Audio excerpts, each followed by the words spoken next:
Ngayong araw, nagluto po tayo ng adobong pusit at adobong sitaw. Bali, pinagsama ko po silang dalawa mga kaluto. Bali, ang aking ginawa mga kaluto ay ginisa ko po lahat ng aromatics bago ko po linagay yung ating pusit mga kaluto. Bali, meron po tayong luya, bawang, sibuyas, kamatis, at sa bandang huli mga kaluto ay naglagay din po tayo ng ating pampabango at isa na rin po sa pampalasa natin mga kaluto yung ating dahon ng laurel. Naglagay din po ako ng paminta mga kaluto. At nang magisa ko na po lahat yung ating aromatics at kamatis mga kaluto ay linagay ko na rin po yung ating pusit mga kaluto. Bali, isasangkutsa po natin dyan yung ating pusit para mawala po mga kaluto yung kanyang lansa. At nang naigisa ko na rin po yung ating pusit mga kaluto ay naglagay na rin po ako ng ating soy sauce at tinansya ko na lang po kung gaano karami yung aking linagay na soy sauce mga kaluto. Pagkalagay ko po ng soy sauce mga kaluto ay linuto muna natin ng mga ilang minuto yung ating pusit sa soy sauce bago natin siya dinagdagan ng tubig mga kaluto.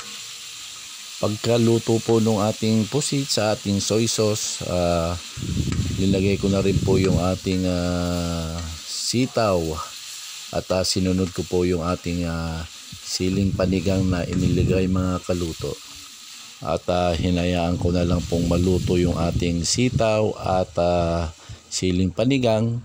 Pagkaluto po ng ating siling panigang at yung ating sitaw mga kaluto, naglagay po ako ng onting asukal mga kaluto. At hinayaan ko po ng hinayaang kumulo hanggang sa maluto po, matunaw yung ating asukal.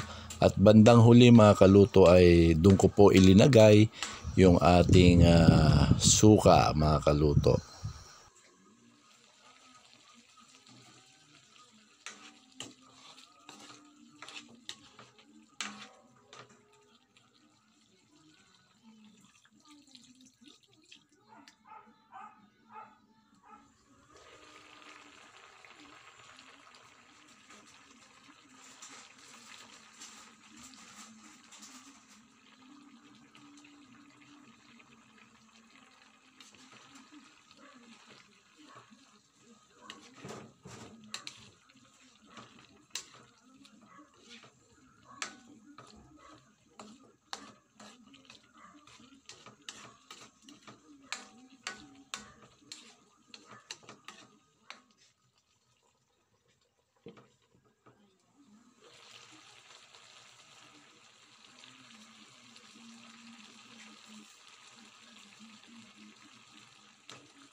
Solid magtanggal ng Helium-Gisebo.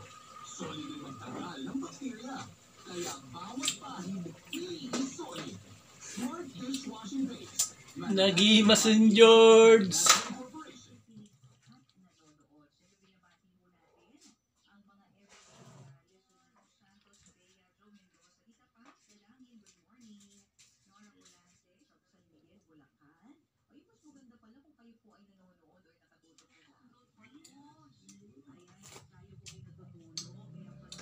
Sabaw pa lang, ayos na eh.